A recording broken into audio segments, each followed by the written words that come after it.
Hello everyone, मैं प्रिया रानी आज इस वीडियो के माध्यम से आपको बताने जा रही हूँ यूनिसेफ के बारे में। तो बात आती है कि यूनिसेफ को क्यों बनाया गया, क्या पर्पस था इसको बनाने के पीछे और ये किस तरह काम करता है। ये सारे क्वेश्चंस पहले आते हैं, इसलिए मैं इसी से शुरू करूंगी। यूनिसेफ कब बनाया गया? तो ये बात है सेकेंड वर्ल्ड वॉर की, जब वॉर के बाद बहुत सारी देश की अर्थव्यवस्था बहुत थी, यानी कि इकोनॉमी बहुत खराब हो चुकी थी और देखा गया कि वर्ल्ड वॉर का सबसे अधिक प्रभाव बच्चों और महिलाओं पर पड़ा है। ज्यादातर बच्चों पे मैं कहूंगी, जैसा कि आप जानते हैं कि किसी भी देश का फ्यूचर उनकी आने वाली पीढ़ी पर निर्भर करती है, यानी कि जिसे कहते हैं युवा पीढ़ी ही हमारा फ्यूचर है, देश का फ्यूचर है। तो इसी के लिए बच्चों पे आने वाली समस्याओं को दूर करने के लिए एक संस्था का निर्माण किया गया, जिसे हम यूनिसेफ कहते हैं। इस संस्था को यूनाइटेड नेशन द्वारा 11 दिसंबर 1946 को बनाया गया था।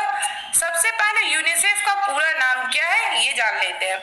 तो यूनिसेफ का पूरा नाम है United Nation International Children's Emergency Fund. UNICEF के नाम से अब इंटरनेशनल और इमरजेंसी शब्द हटा दिए गए हैं। अब इसका नाम यूनाइटेड नेशंस चिल्ड्रन फंड यानी कि संयुक्त राष्ट्र बाल कोष है, पर इसका जो छोटा वाला नाम है वो अभी भी शॉर्ट नेम यूनिसेफ है।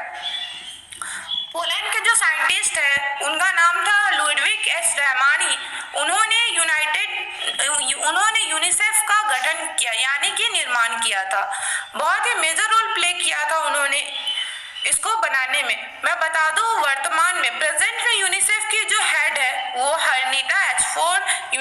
यूनिसेफ का हेडक्वार्टर न्यूयॉर्क में है और इस समय 190 देश यूनिसेफ के सदस्य हैं। अब बात करते हैं यूनिसेफ के कार्य पर। तो मैंने बताया था कि यूनिसेफ की स्थापना विश्व में मौजूद बच्चों की हेल्थ, एजुकेशन और वेलफेयर के लिए की गई थी। तो यूनिसेफ विश्व के हेल्थ ऑर्गेनाइजेशन WHO के साथ मिलकर बच्चों के पास पानी की पहुंच, इन्फेक्शन से दूर रखना, एजुकेशन के लिए कैंपेन चलाना, ये सब काम करता है। जब यूनिसेफ को बनाया गया था उस समय इसका मेन पर्पस था सेकेंड वर्ल्ड वॉर में अफेक्टेड बच्चों की देखरेख करना, लेकिन अब ये ऑर्गेनाइजेशन पूरे विश्व में बच्चों के वेलफेयर के लिए काम करता है। किसी भी देश में बच्चों को कोई प्रॉब्लम है उसके लिए ये ऑर्गेनाइजेशन काम करता है। भारत में 1949 में यूनिसेफ ने कार्य करना शुरू किया था। उसके बाद 1953 में यूनिसेफ यूनाइटेड नेशन का अस्थायी सदस्य बन गया, यानी कि एक सदस्य बन गया। 1965 में यूनिसेफ को बच्चों के लिए कार्य करने के लिए शांति का नोबेल प्राइज दिया गया, जिसके बाद वैश्विक स्तर पर यूनिसेफ और तेज हो गया। यूनिसेफ हर साल पूरी दुनिया में बच्चों के टीकाकरण यानी कि इनकी वैक्सीनेशन के लिए लगभग 3 मिलियन वैक्सीन पर ईयर देता है। जैसे कि BCG का टीका लगाया जाता है, टेटनस का टीका लगाया जाता है, पोलियो का टीका लगाया जाता है। भारत ने भी यूनिसेफ को 1989 में इंदिरा गांधी शांति पुरस्कार से सम्मानित किया था। भारत के लिए भी यूनिसेफ ने बहुत अच्छे काम किए हैं। प्रेजेंट में यूनिसेफ के ब्रांड एम्बेसडर मिली बॉबी ब्राउन है।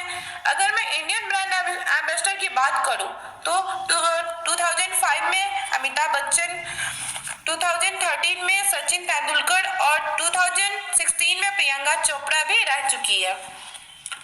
अब एक बहुत जरूरी बात यूनिसेफ के बारे में एक इम्पॉर्टेंट बात करते हैं। वो बात है कि अमेरिका, नेपाल और कुछ अन्य देश जहां पर यूनिसेफ अपने ट्रिक और ट्रीट फॉर यूनिसेफ कार्यक्रम के लिए जाना जाता है, जिसमें बच्चे यूनिसेफ के लिए पैसा इकट्ठा करते हैं।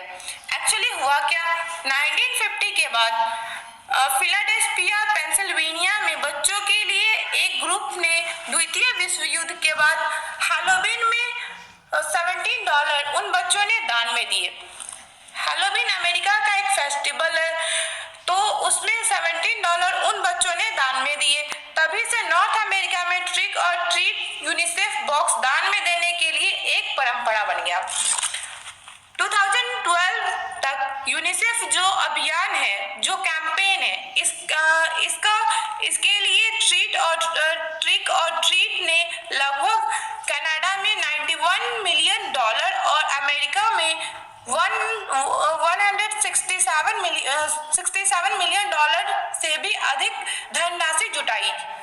इस तरह ये लोगों की मदद भी करते हैं। यूनिसेफ एक बहुत बड़ा ऑर्गेनाइजेशन है। एट द एंड आपको मालूम चल गया है कि यूनिसेफ क्या है, इसका मेन पर्पस क्या है।